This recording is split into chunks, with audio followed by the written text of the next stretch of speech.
everybody back to another episode of Go Terrapins with Travis Garrison of the Field Assistant Networks. And my brother, Landon Milbourne with me today. It's been a while, man. How you been?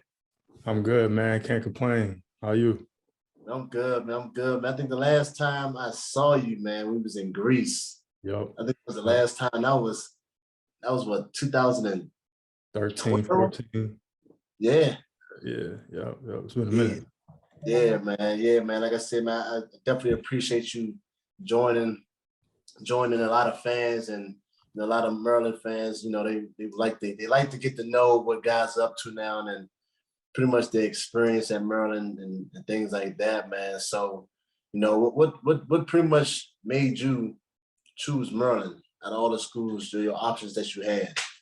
Well, that's one thing a lot of people don't know. I'm actually originally from Maryland. So I was born and kind of raised on the Eastern Shore. I ended up moving to Georgia when I was like 13, 14 years old. So it was always kind of like a dream of mine to come back home and play, in front of my family, hometown thing, and at least be close because I was playing AAU when I was growing up. We traveled a lot, and most of my family wasn't able to see me play at all, coming up. So when I actually came back home to Maryland, that was like the first time people had actually seen me play when I was good. You know what I'm saying? So yeah, that was pretty cool. That was something that I definitely wanted to do for the fan, really. Yeah. Man, that's what's up, man. I definitely know what you mean. You know, being able to play in front of the people that, like you said, family. That was big for me as well, man. Having a lot of friends and family be able to come to the games and, like you said, man, get that experience and get to play on that big stage that we're playing on. Yeah, for sure. So, hey, real quick, man. With the whole COVID-19 and everything, man, and with no fans, I know at one point, man, they had a chance to go far and win the championship. I don't know how much you followed the Terps the last couple of years, man. They had a chance to really go far, and then last year they played with no fans. Yeah, and you experienced that life in regards to playing with all the fans, man, and having that experience. Like what would you thinking? What would you have thought if you had to go through that whole process, man? I know how it was, at one point when we were playing the ACC, our fans are some of the best fans. And then, the next year you come out, you don't even know if you're going to have a season, first of all. Yeah. Then you're talking about playing in front of no fans. Yeah. No, that's tough right there because my whole college experience, we had all the fans, you know what I'm saying? So it was always amazing for us. Even on the road, we always had a huge group of fans and supporters come in the toughest environments. They would show up. So I wouldn't be able to imagine what it would be like to not have any fan, or at least not even knowing if we're going to have a season or not. That's tough to deal with. I know a lot of people who was in college. I know a lot of people who was in the pros during this time, and there was a lot of uncertainty.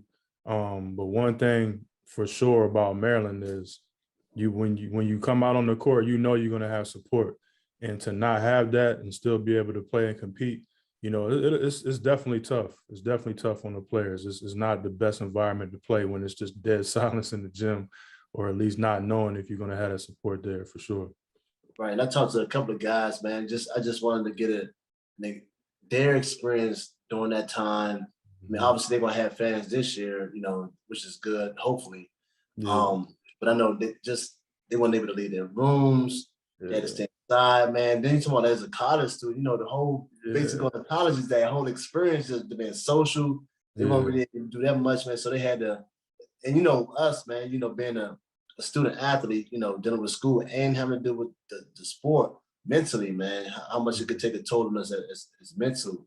And a lot of people probably don't even understand that, how mental it is for us. Right. So not even have an outlet to even hang out a little bit. You stuck in your dorm, you go right to practice, you go right to school, and then back in your dorm. So, man, I just know for myself, during my times there, man, it'd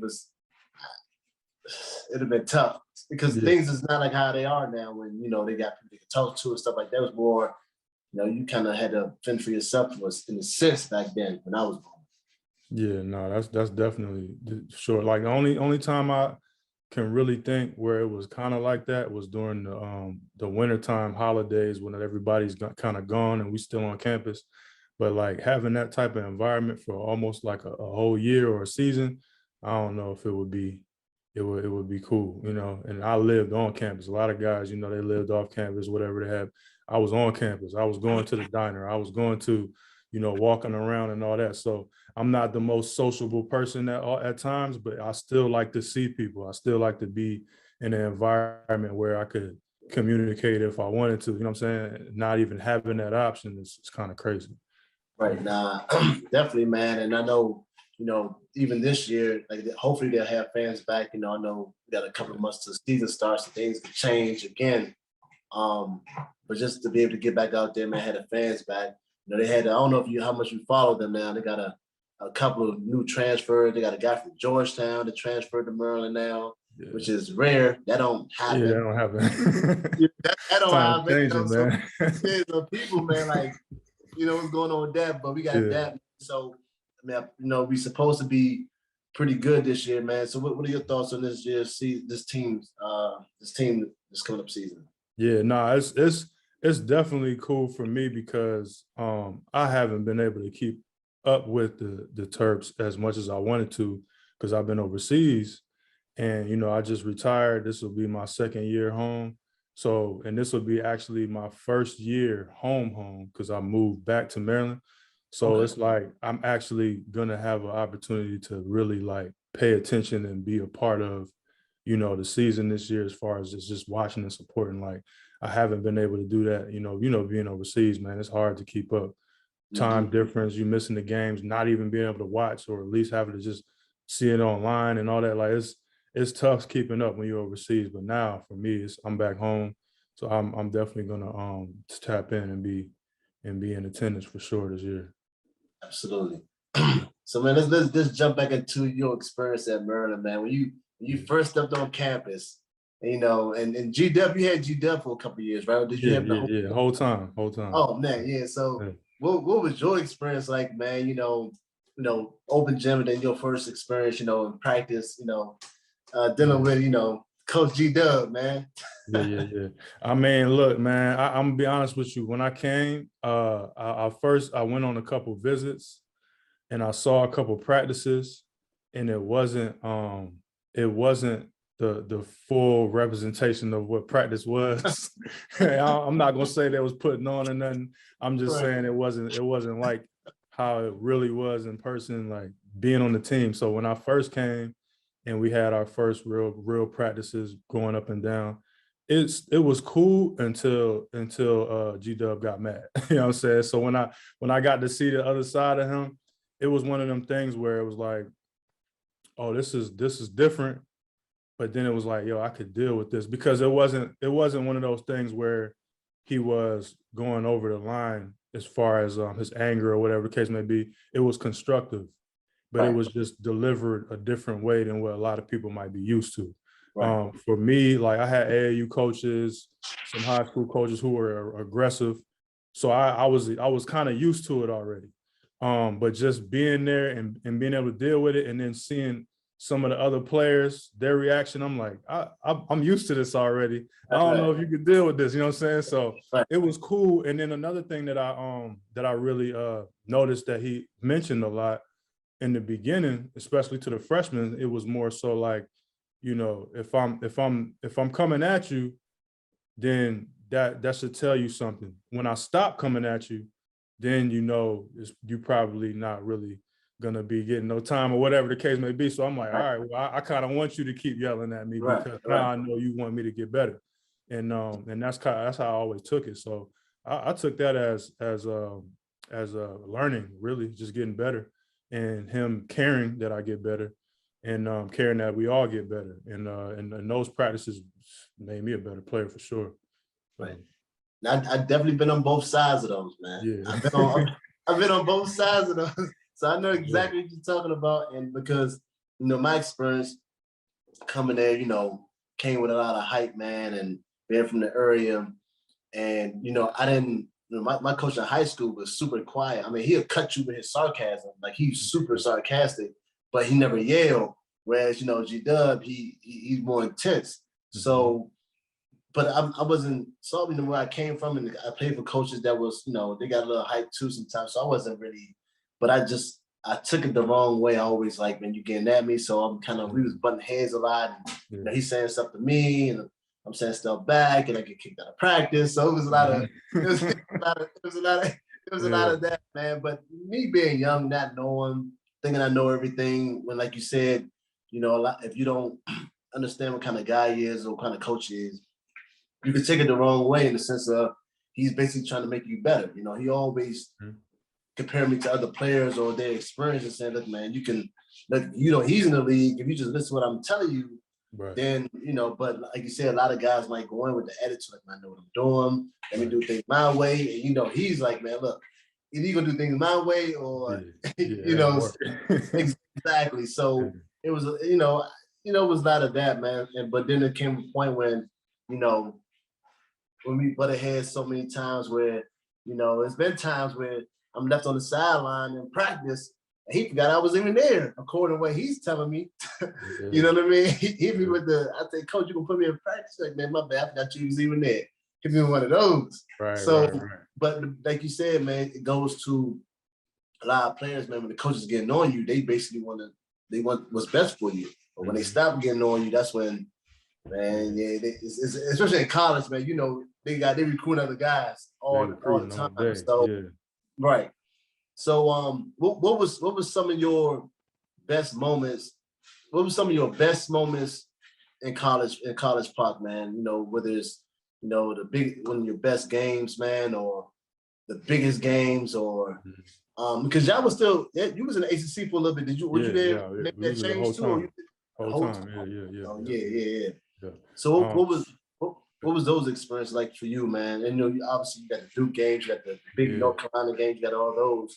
So what was that experience like for you? Biggest moments, man. I had so many, to be honest, but I would say my freshman year, I wasn't getting no time, but we beat UNC when they was ranked #1 at home. And that was the first time I was in an environment where it was completely sold out. The crowd was crazy. ESPN game, like, it was just the top of the top. At that time, we had a couple players, we had DJ on the team, he went to the league. James was on the team, he got drafted. Like, everybody was kind of at the peak of where we were supposed to be as far as the classes and all that.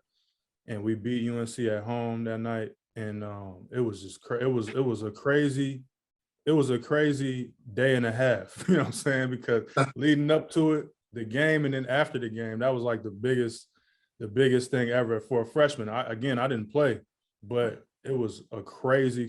I had a ball that time. I didn't step on the floor one time, but I had a ball that game. And and then I would say we beat UNC at home when they was ranked #1. I think probably my junior year. Senior year, going to the winning the ACC championship as far as the conference. That was crazy. One of my best games, playing Florida State at home. As far as having the highlight, ESPN highlight, I had a couple of ESPN highlights. Like, all those things kind of are highlights in my head. That was great moments that I enjoyed and celebrated. But I would say those team wins, man, you can't beat. Like, out of all the ESPN dunks and the games where I had scored a lot of points and all that, I would say, oh, thanks, baby. I would say those team wins has got to be the best, because the environment around and inside and on the court, in the gym, outside the gym, and the whole campus will be buzzing for a while. Like, those are the best experiences. So that's what I would say. So did you hit a crazy game winner or something like that? I didn't hit a game winner. I just had a couple of dunks in some good games, man. To be honest with you, I did have a few teammates who hit some crazy game winners. Cliff Tucker, rest in peace. He hit a game winner, a game-winning 3. And ran around the court. That joint was crazy. I saw that. That whole game was nuts. I'm so glad he had that moment. And you know, we had a couple, you know, Gravis probably hit about 10 or 12 game winners. You know Right. what I'm saying? So we had a couple of huge moments, man. We had some great teams for sure. What was it like? I know Grievous, man, and you know I've been knowing Grievous since he was in high school, and Yeah. I know, and we played pickup in the summertime together when he was coming in, about to go into Maryland, man. What was it like Mhm. playing with him and just the type of player he is, and you know how Yeah. he go, you know his Yeah, mentality. yeah, What, yeah. what was that experience like for you? Yeah. It was cool because it was like because I'm super quiet. Like I don't do a lot on the court as far as like going at other players, like talking and all that. I'm just straight up like, you know what I mean, get to the business, go hard, like no nonsense, nothing. So he added a lot of bounce. And I would say most of the team was probably like that, but he was the one where it was like you need somebody on the team that's going to give a little bit of rah-rah. Like you need somebody on the team that's going to get the crowd involved and do a little bit extra, because I mean, it can be boring if you got a bunch of guys who just, you know what I mean, just straight business, like nothing, Right, you know what I mean? So he brought a little bit more, well, he brought a lot more excitement to the team in general, and the crowd, you know what I'm saying? The crowd, right, they feed off of that energy, they feed off of that. So he was good. He was right on time for us. I mean, I would say that if I was the main guy on the team at that period of time, it would have been a good season, but it would have been boring as hell. You know what I'm saying? It's just been boring. You know what I'm saying? So he definitely brought that out of us, and he brought that to the team, and the crowd feeded off of it. The team feeded off of it. right. I think even coach might have fed off of it a little Oh, bit too. You know what I'm saying? So it was great. It was great to have him there, man. He was a good player outside of that. You know, he's a very right. good player outside of his personality. So it was a good experience being on the team with him. Yeah, For sure. yeah, absolutely, man. In regards to, because G Dub, I was just talking to Byron Mouton Mhm. earlier, and he was talking about how basically, you know, G Dub was like, man, he was like, yo, we need some people to get hype. We need some energy on Yeah, that team. Because yeah, you know how G Dub, man, he don't, if you ain't like, if you score a bucket and you ain't like screaming, hey, he gonna say yeah, something about it. You know what I mean? He yeah. gonna say something about it. I remember one time I hit like a three to tie the game. I did something. And I came Mhm. back, you know, I was real chill. And I come back to the bench and he's like, get hype, mother, like get Yeah, hype, yeah, yeah. like, Like you're not having fun. but Like you don't want. right, Yeah, right. He was like, yeah, like what's like he was because you know he's super intense and he's hype, mhm, you know. yeah, But you know, when I was in high school, I used to do so much talk. I used to love Kevin Garnett, so I used to do some. I used to want yeah, to be just like him. So I talked too much. And my coach in high school, man, basically just told me to shut up, man, and just play. And ever mhm. since then, I kind of just kept it quiet. But you know, G Dub, man, he wants you to be I hyped and want you to get do that. energized and talk Right, that track like right, how Grievous do. right. Exactly how Grievous do. I know he was loving it, you know. Right, absolutely, absolutely. No, it was a good experience. I was just never that type of dude. I'm more so about action. You know what I mean? I don't, Right. and now I think they understood that about me, so they never really pushed me to do that. But I will dunk on you and yell though. Like you know what I'm saying? If I dunk on you, I'm definitely gonna yell. I'm definitely gonna flex. But Right. I'm probably not gonna do too much if I hit a three. You know what I mean? I'm probably not gonna do too much on Right. anything else. But yeah, that's just me though. So, and we had quite a few guys on the team who's kind of like that. But he was the one that kind of kept. He did so much of that. He made it good for everybody else, because it's like, well, I don't have to go. Right. He's gonna yell if I hit a three. I'm straight. Like you know what I'm saying. So it was cool. Right. Yeah. Nah, I trust me. I definitely know how I know how he is, man. And you Yeah. know, nah, like you said, man, just like a very good player, man. And you know, he gonna bring that energy, you know, game in, Yeah. game out. Now you finish Maryland. Now it's time to go to the professional side. Now it's time to go. You know, whether you staying here playing in the league or you going overseas. What was that whole process like? You know, leaving Maryland. You know, finishing out your career. You know, and then moving on to your professional career. What was that experience like, and what was that whole process like? Yeah, it was cool. It was one of those things where I had spoke to I feel like I spoke to the right people.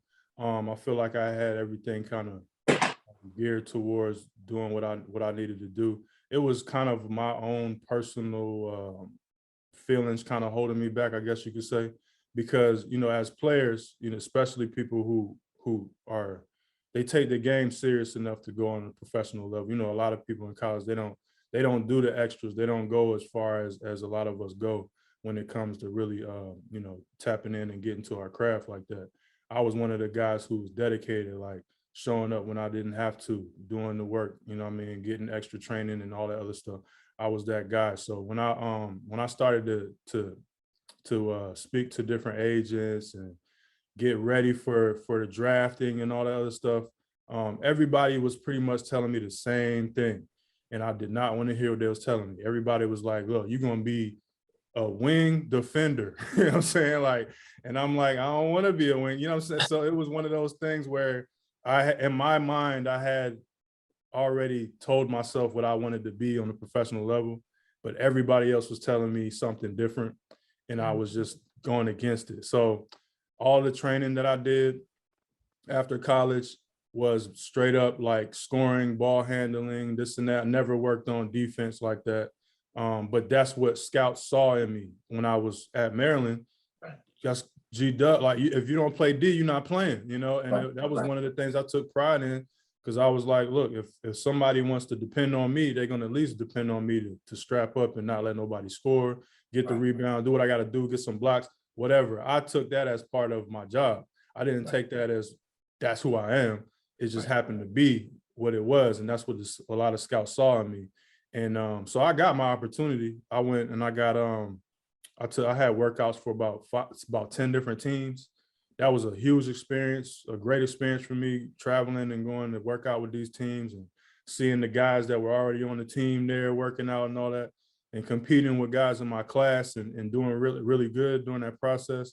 I ended up going to the Hawks for a summer league, and it was the same thing. They was like, yo, we just want you to, we already got people on the team that we want to score. We already got people on the team that we want to do that. That's not you. You going to play D. I'm like, you know, so it was one of those things that was kind of, I guess, disheartening for me, because I felt like I could give more, but you know, it wasn't, you know, the professional level is like, what are you best at? That's what we're gonna utilize you for. We don't want you to do, you know, we have professionals to do other things. This is what we need you for. And at that time, you know, still being immature, still kind of, you know, being a little bit stubborn about what I wanted to do, I kind of took myself out of the game, to be honest with you. And because of that, I ended up going overseas. And when I went overseas, I got the opportunity to be who I wanted to be, but it wasn't at the level that I thought I should be at. But I still had a good career, still had a great experience traveling, going to all these different countries and playing at a high level, and being able to play against guys who were in the league, who ended up going to the league afterwards, who were just coming over there from the league. Like, so it was still good. It was still competitive. It was still a great experience. So, you know, I definitely had that for sure. What was the best country you played in? Yeah, what was the best country? What was your best experience overseas? Best experience, I would say living wise, I would say Greece. It would be a mixture between Greece and Puerto Rico. And then playing wise, I would say a mixture between Puerto Rico and Israel. Those were the two places. Well, Israel, Puerto Rico, and the Dominican Republic were the three places where I could really just do whatever I wanted to do on the floor, on the court. Right. My first year in France, my first and second year in France was kind of the same, but it was a little bit restrictive on me because of how young I was. I had a lot of vets on my team, so you know, I had the green light, but I had vets on my team where it was like, all right, now, you know what I mean, let's getting a little too crazy, you know what I mean, 15, 20 shots a game, let's chill, you know. So it was one of those type of things. But then when I went to Israel, when I went to Puerto Rico, they like, yo, you're not shooting enough, like we need you to. And I'm like, okay, all right, this is what I like, you know what I'm saying? So I really had a balance my whole career. I had a lot of balance. I had countries where I went to where I had a straight up green light, no questions asked. And then I had countries like Italy and Greece where it was like, this is a structure. This is more like college. We need you to play defense. We need you to hit open threes. We need you to defend. We need you to do, you know what I mean, rebound, this and that. So it was role playing in some countries, and some countries, you know, I was the top dog. So I got balance, and I can't complain about it. Yeah. Absolutely. I definitely know what you mean, man. Like you said, some like a France, you probably got about few other Americans on the team with you. Then you got the guys in France, they already good as they are. So you gotta spread those points around, you know. And like you said, other places like the South American countries, now you gotta put the numbers up. South America, Middle East, Asia, they what you see. If you ain't putting up numbers, they're gonna find somebody else who can. Yep. I remember we was all in Greece, man, with me, you, Gis, Stogue, Mike Crap. Like we was all out there, man. That was like my first year coming back to Greece. But that was a cool experience. I tell people out there all the time, man, playing with, you know, not having the chance to play with you guys in college, but being able to play against you guys. You know, me and T Stowe played with each other on the same team, and then, you know, playing against you, Gist, you know, that was a pretty cool experience, man. Having a lot of all the Merlin guys with us playing at University of Merlin or living from Maryland, you know, playing in the same country, being able to hang out and chill and stuff. Yeah, no, that was a crazy experience. Man, yeah, it was cool, man. I tell people all the time, man, that people think that the overseas experience is like luxurious. I mean, yeah, you live a good life, but you gotta work, man, and it's tough because they always looking for somebody better or a different player to come in because they get some different calls from agents, and they have so many options, you know. And there ain't no guarantee, no real guaranteed contracts. So they cut you for whatever reason. Facts. Yeah, that was one of the things that I had. It was like a slap in the face, like of reality when I went over there. You know, because my pops played overseas for about 10, 15 years. And I actually visited him when I was in college. I'm sorry, in high school. I went over there when he was in Finland. So I already seen the lifestyle. But I still, you know, in my mind, I'm like, man, I'm better than him. When I go over there, I'm going to be living like this, whatever, man. So I went over there and I was like, okay, so with no more, like the flights are different now. You know what I'm saying? The locker room is different. The gym is different. You know what I'm saying? Everything is different. And it was humbling. And it really helped me get back to the basics, to be honest with you.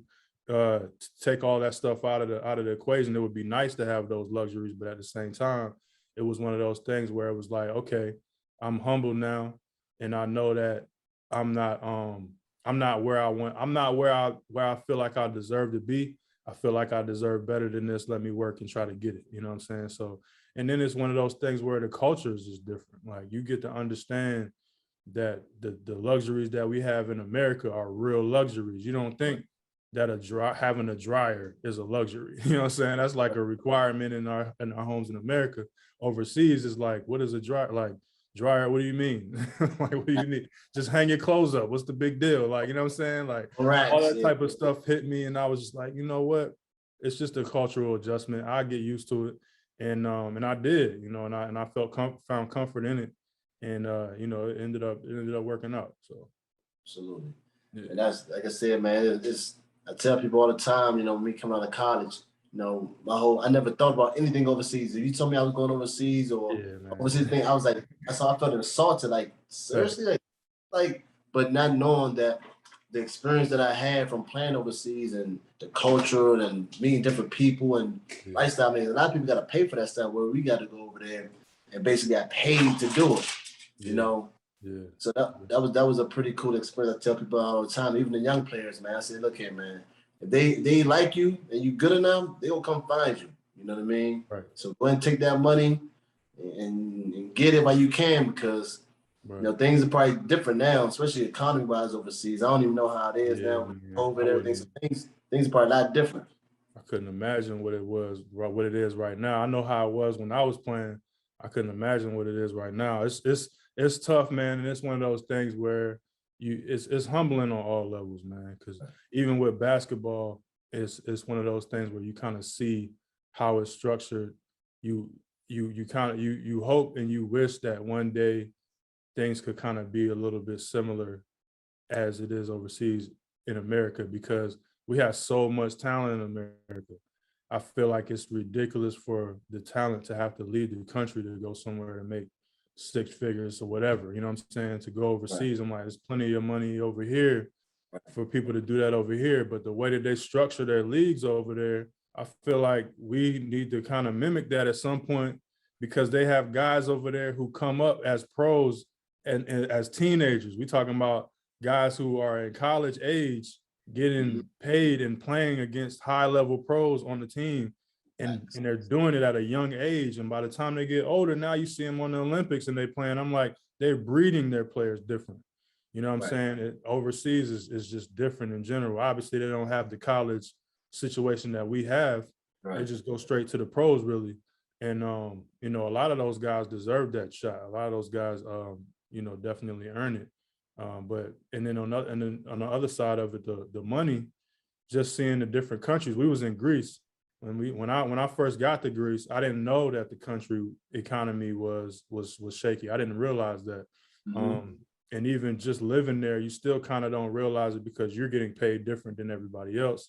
So it was one of those things that I had to slowly understand. I'm asking my GM, like, I need a better car than this, you know what I'm saying? And they're like, nah, you got to chill. You got to understand, like, where you living right now. We can't just give you a Bentley, bro. You living around people who don't nobody got a job right now. You know what I'm saying? Like, it's certain things where I'm like, okay, like, I got to humble myself because of my surroundings. And understand why people are so excited about coming to the game and supporting us, why people are focused on us right now. It's not just because they love basketball, it's because the economy is so messed up. Basketball is one of the only things that's going to really like get that excitement in people and give them an outlet. You know what I'm saying? It's one of those things where you kind of realize that you serve a bigger purpose than just putting the ball in the hole. And I think that was really cool about playing overseas. Oh, yeah, absolutely. Did you have a chance to play against Giannis when you played in Greece? Yeah, man, that was crazy because my was it my second year? Yeah, my second year there, I made the All-Star team, and he was actually in the third division, I think, during that time, youngin. And they was talking about we had to drive to the All-Star game, so I was in the car with a couple of my Greek teammates, and I'm just listening to them talk about him. And they was just talking about him the whole time. And I'm like, why? Like, I don't get it. Cause we're going to the All-Star game and it's only guys in the top division in the All-Star game on both sides. We got the Americans versus the Greeks or whatever. It was cool. And they was talking and I'm like, what, is he playing? And they're like, yeah, they're gonna let him play. I'm like, how they gonna let him play if he in the third division? That's crazy. And they're like, yo, they're gonna let him play. They're gonna let him and his brother play. I'm like, all right. So I'm like, how old is the dude? Like, he was like 16 at the time or something like that. And I'm asking questions now. I'm like, what is his stats? Is he getting like 50 a game? I don't get it. Is averaging like 8 points, like seven assists, like 5 rebounds. I'm like, in the third division? Why is he in the All-Star game? Like, I was in my head, like, I'm just like, I don't understand. I don't see it. So he showed up, him and his brother came, and they were young and they was trying to prove themselves so much that it's an All-Star game. Nobody's really playing hard. We really just trying to catch lives and just, you know what I mean? They were going hard. Him and his brother were trying to prove a point, like, we belong here. Like, we're going to the pros. Like, so they were going hard, diving on the floor for balls, trying to play defense on everybody. And even then, I still didn't see, like, I don't get it. They talking about he going first round. I still don't get it. Fast forward to today, bro.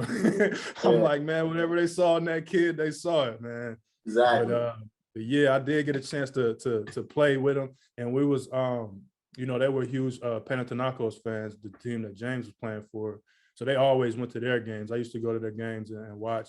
They was in the stands all the time. So I used to sit with them. I didn't really chill with them that much, but I seen them. They were around. They was studying. They was definitely studying. They was definitely getting prepared for what they're doing now, for sure.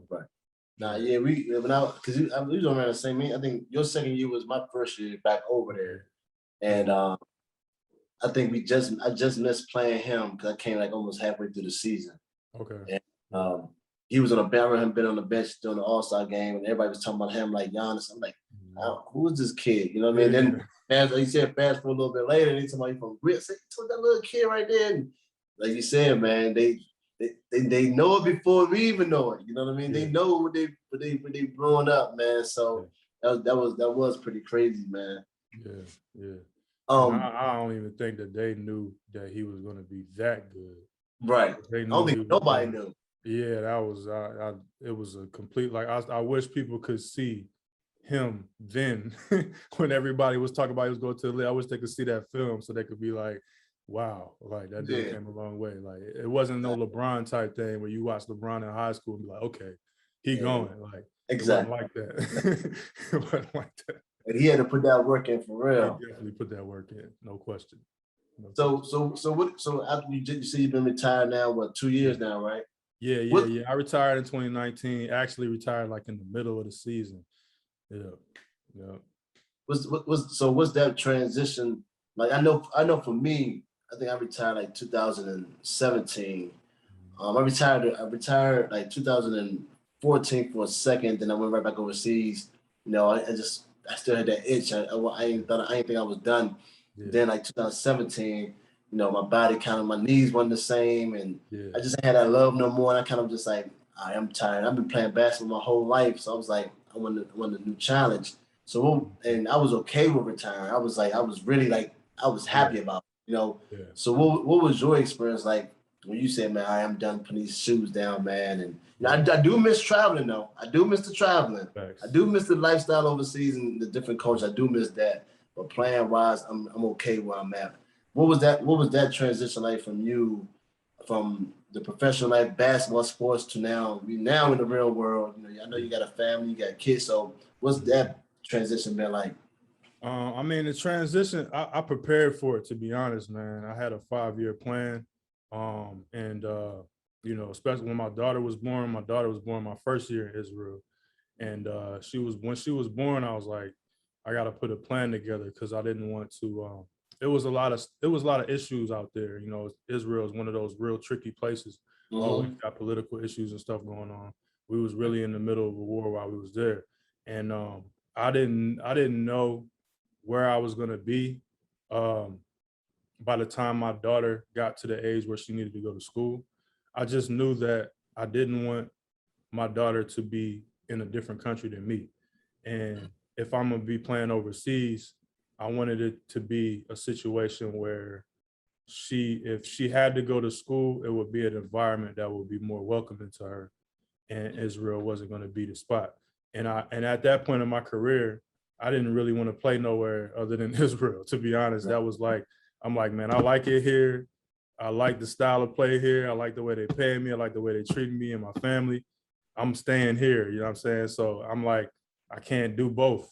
I'm either going to have to give up, you know, one for the other. But I put a plan together, and through my whole career, I would say my second year out, I started doing businesses outside of the court. So I was already doing other things.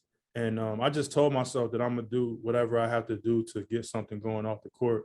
And then when I see some type of momentum going with that, it'll be a little easier for me to make that decision. So I just kept working at it. 5-year plan came up a little early.